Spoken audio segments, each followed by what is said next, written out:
Hello Year 3, how are you? I hope you're doing fantastically well with your home learning. So today we're going to carry on reading Danny, the Champion of the World. If you remember yesterday, Danny had managed to drive the car all the way back home after finding his dad down the pit, but his dad had really badly hurt his leg. So we're going to read chapter 9, and then when you're ready, if you click on the next link, you can listen to chapter 10. So let's get ready, let's get comfortable, and let's listen to the story. So chapter 9, Doc Spencer. My father once told me that Doc Spencer had been looking after the people of our district for nearly 45 years. He was over 70 now and could have retired long ago, but he didn't want to retire and his patients didn't want him to either. He was a tiny man with tiny hands and feet and a tiny round face. The face was as brown and wrinkled as a shriveled apple. He was some sort of elf, I used to think to myself each time I saw him. A very ancient sort of an elf with wispy white hair and steel-rimmed spectacles. A quick, clever little elf with a swift eye and a flashing smile and a fast way of talking. Nobody feared him. Many people loved him and he was especially gentle with children. Which ankle? He said. Oh, the left one, my father said. Doc Spencer knelt on the floor and took him his pair of large scissors. Then to my astonishment, he proceeded to slit the cloth of my father's left trouser leg right up to the knee. He parted the cloth and looked at the ankle, but he didn't touch it.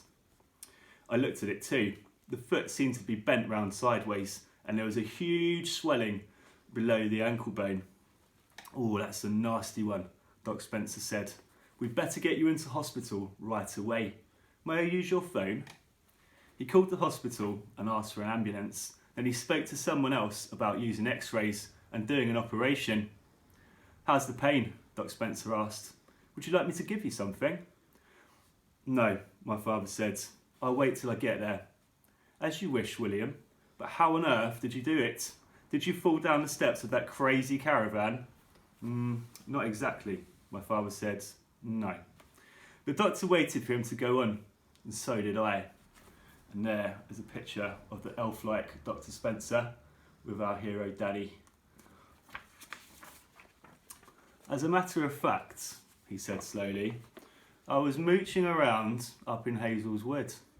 He paused again and looked at the doctor, who was still kneeling beside him. Ah, the doctor said. Yes, I see. And what's it like up there these days? Plenty of pheasants? Stacks of them, my father said. Oh, it's a great game, Doc Spencer said, sighing a little. I only wish I was young enough to have another go at it. He looked up and saw me staring at him.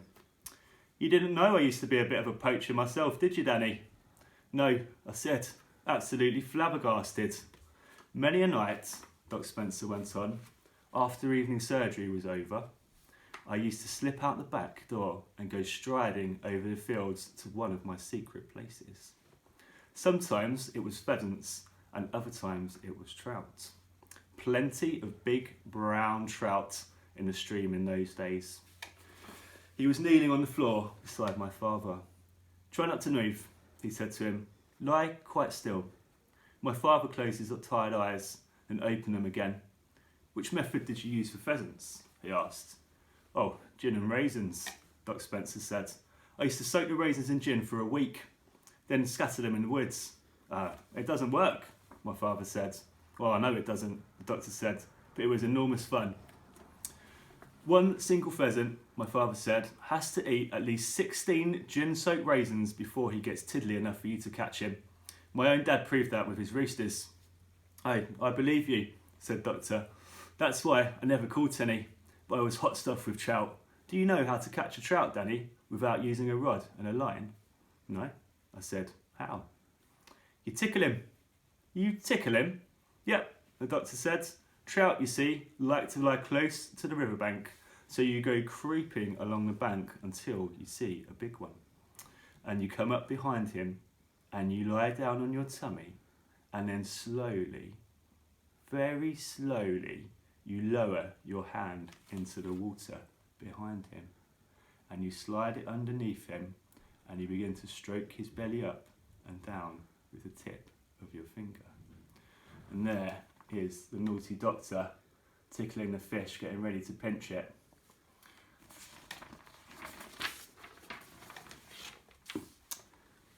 Will he really let you do that? I asked. Oh, he loves it, the doctor said. He loves it so much, he sort of dozes off. And as soon as he dozes off, you quickly grab hold of him and flip him out onto the bank. That works, my father said, but only a great artist can do it. I take my hat off to you, sir. Thank you, William, Doc Spencer said gravely. He got up off his knees and crossed over to the door of the workshop and looked out to see if the ambulance was coming.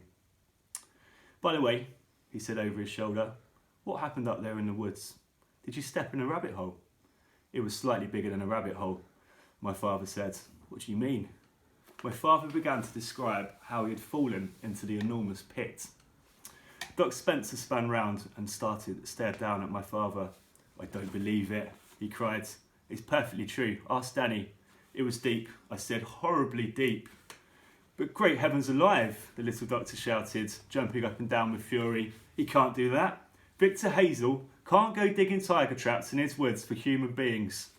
I've never heard such a disgusting, monstrous thing in my life. It's rotten, my father said. It's worse than that, William. It's diabolical. Do you know what this means? It means that decent folk like you and me can't even go out and have a little fun at night without risking a broken leg or an arm. We might even break our necks. My father nodded. I never did like that Victor Hazel, Doc Spencer said. I saw him do a filthy thing once. What? My father asked. He had an appointment with me at my surgery. He needed an injection of some sort. I've forgotten what. Anyway, just by chance, I was looking out of the window as he drove up by the door in his whacking great Rolls Royce. I saw him get out, and I also saw my old dog Bertie dozing on the doorstep. And do you know what that loathsome Victor Hazel did? Instead of stepping over Bertie, he actually kicked him out of the way with his riding boot. He didn't, my father said. Oh yes he did. What did you do? Well, I left him sitting in the waiting room while I picked out the oldest, bluntest needle I could find. Then I rubbed the point of it on a nail file to make it blunter still. By the time I got through with it, it was blunter than a ballpoint pen. Then I called him in and told him to lower his pants and bend over.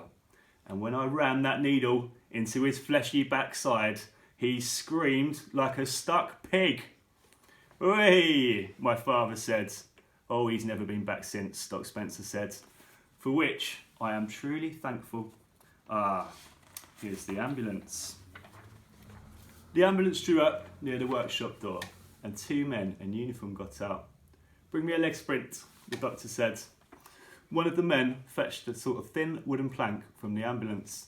Doc Spencer knelt down once more beside my father and eased the plank very gently underneath my father's leg.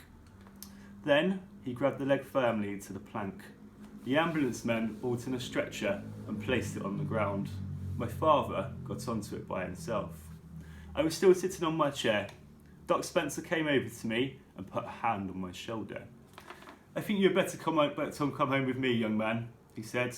You can stay with us until your father's back from hospital. Won't you be home today? I asked. Yes, my father said. I'll be back this evening. I'd rather you stayed in for the night, Doc Spencer said. I shall come home this evening, my father said. Thank you for offering to take Danny, but it won't be necessary. He'll be all right here until I get back. I reckon he'll sleep most of the day anyway, won't you, my love? Oh, I think so, I said. Just close up the filling station and go to bed, right? Yes, but come back soon, won't you, Dad? They carried him into the ambulance on a stretcher and closed the doors. I stood outside the workshop with Doc Spencer and watched the big white thing drive out of the filling station. Do you need any help? Doc Spencer said. I'm fine, thank you. Go to bed then and get a good sleep. Oh, yeah, I will. Call me if you need anything. Okay. The marvellous little doctor got into his car and drove away down the road in the same direction as the ambulance. And there's a very kind and caring doctor checking on Danny just before he goes. So that is the end of our first chapter for today. So why don't you have a little chat with whoever you're with, about what's happened in the chapter and what you think might be happening in the chapter coming up. When you are ready, when you are comfortable again, please click on the next link and I will magically appear with the next chapter. So see you in a little bit. Bye bye.